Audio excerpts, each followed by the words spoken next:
So let's try to see how fractions are added. Okay, so here we have, this is a fraction, and this represents four total number of parts, only one is shaded. This represents 1/4, and this represents four total number of parts, and only two are shaded. This represents 2/4, okay? Now, if we were adding them together, 1/4 plus 2/4, how do we go about it?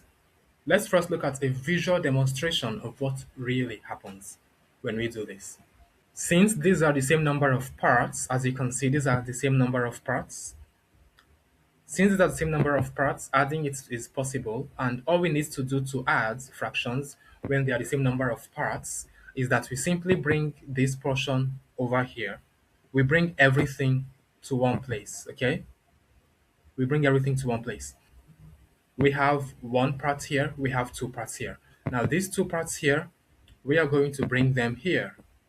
The result is going to be that we are going to have three parts out of four. Out of four parts, three parts will be shaded. So that would be the answer. Three parts out of four shaded. That's very simple, that's very straightforward. When the fractions have the same number of parts, you just bring them together, bring all the parts you are dealing with, and add them all together. This is also the same thing as adding the numerators. 1 plus 2 is 3. The denominator stays the same.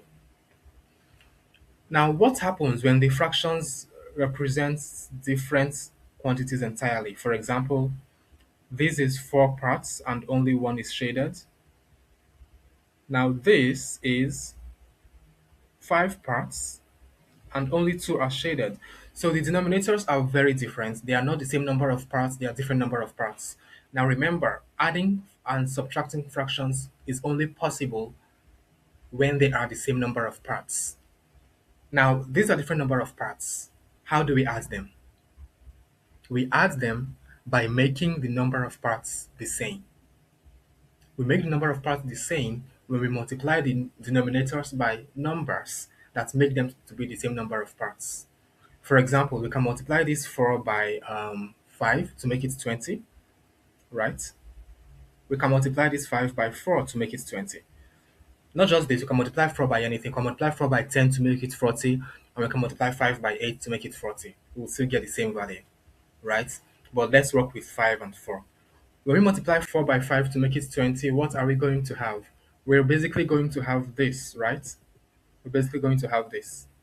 Now, this is the same as this because when you put it here, they all occupy the same place. They occupy the same space. But the difference is that the shaded portions will now become 5 shaded portions instead of 1. The reason is because you have divided this into 5 parts, making everything into a total of 20 parts. So instead of 1 shaded portion, you're going to have 5 shaded portions. So what you have here is going to be 5 over 20. Now same with here, you've divided this into 4 parts. So instead of 2 shaded portions, you're going to have 8 shaded portions out of 20 shaded portions. And now you all have the same number of portions, 20 portions here, 20 portions here. Since you have the same number of parts or the same number of portions, adding is easy.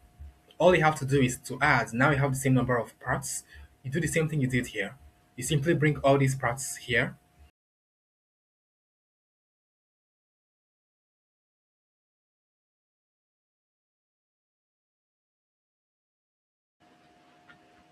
Previously, you had only 5 shaded portions here, but when you added the 8 shaded portions on here, you had to shade, you shaded this,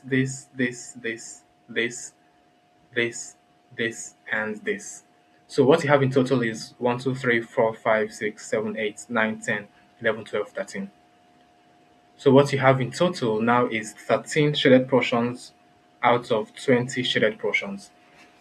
So what I'm basically showing you is how additions of fractions take place. When we are writing and calculating on the paper, what really happens? That is what we see. On pen and paper, it goes like this. It goes like this. 1 over 4 plus 2 over 5. You multiply 4 by 5. You multiply 4 by 5 and you multiply 1 by 5. You multiply the numerator and the denominator by the same thing. You're going to get 5 over 20. Same with 2 over 5. You also multiply the numerator and the denominator by the same thing, by 4 and by 4. And you're going to get 8 over 20. So now you have 8 over 20 and 5 over 20. What you're going to do is to find 8 over 20 plus 5 over 20. And now that will give you 13 over 20.